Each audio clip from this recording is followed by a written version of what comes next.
All right, now here we're finding the angle theta.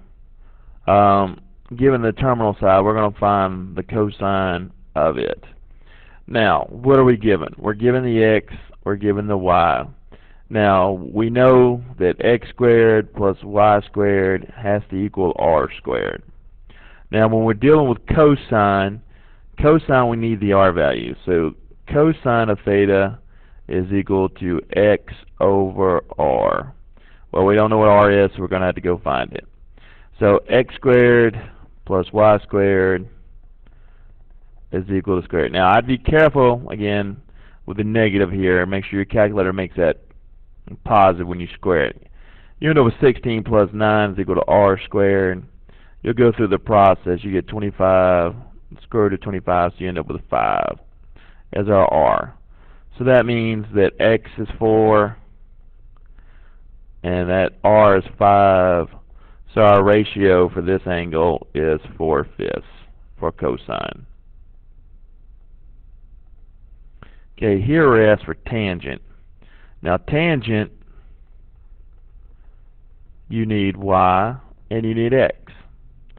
Well, we've got y and x. We don't have to do anything else. So y is negative square root of 13. X is 6. So we've come up with the ratio. That's all we have to do for that one. Alright, here we have cosine again. Cosine, we need the r. So we'll do the x squared plus y squared is equal to r squared.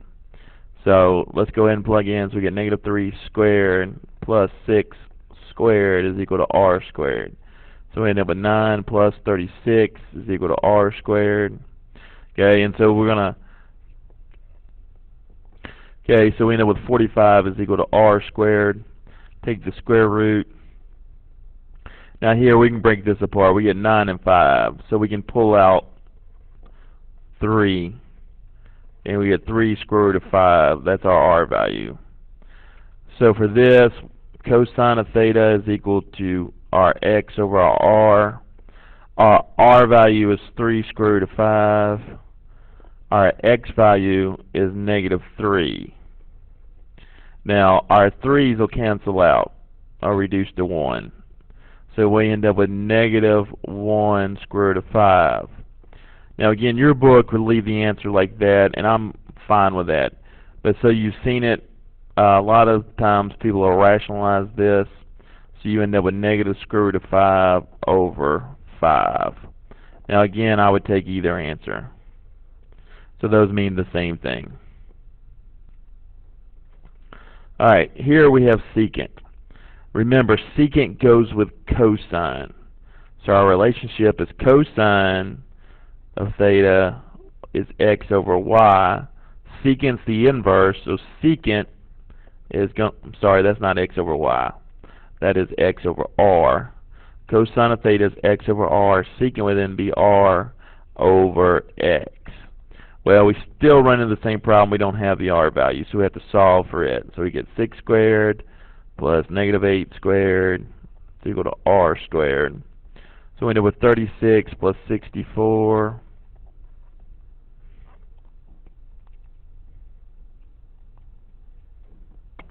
Okay, and so we end up with 10, because we end up with 100 here, take the square root of it. Okay, and then we end up with 10. So r is 10.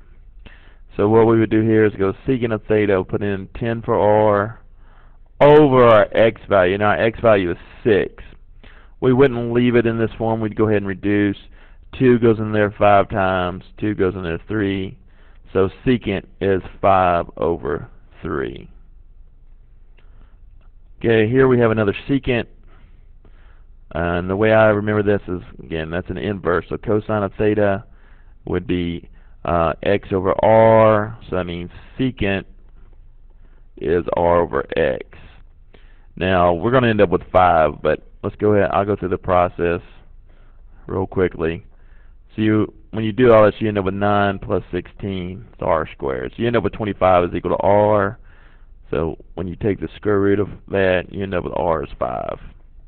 Okay, so now we need here. R was 5. X was what? X is negative 3. So we end up with negative 5/3, or negative 5/3. And so that would be our secant value. Alright, here we have sine. Now remember, sine, we need the y value. This is y over r. Okay, so we know that y is negative square root of 17, but we don't know what r is, so we're going to have to go find it. So we go negative 8 squared plus negative square root of 17 squared is equal to r squared. We end up with 64 for this, and it's positive. Plus, anytime you square a radical, you'll end up with the number that's underneath it, so you end up with 17 is equal to r squared. Okay, we end up with 81 is equal to r squared, take the square root, and we end up with 9. So 9 is equal to r. So we simply put 9 here, can't reduce it, so that would be our final answer for that one. Alright, here we have cotangent. Cotangent is the inverse of tangent. Alright, remember tangent. Theta is going to be y over x. Okay, we're going to flip it and come up with cotangent. So we need x over y. R is not required, so we don't have to worry about going and finding r. So we end up with square root of 17 over 8. And that's our answer to that. So hopefully this helps you out on these. But in this is how we would use points on a terminal side of an angle in standard position to come up with the sine, cosine.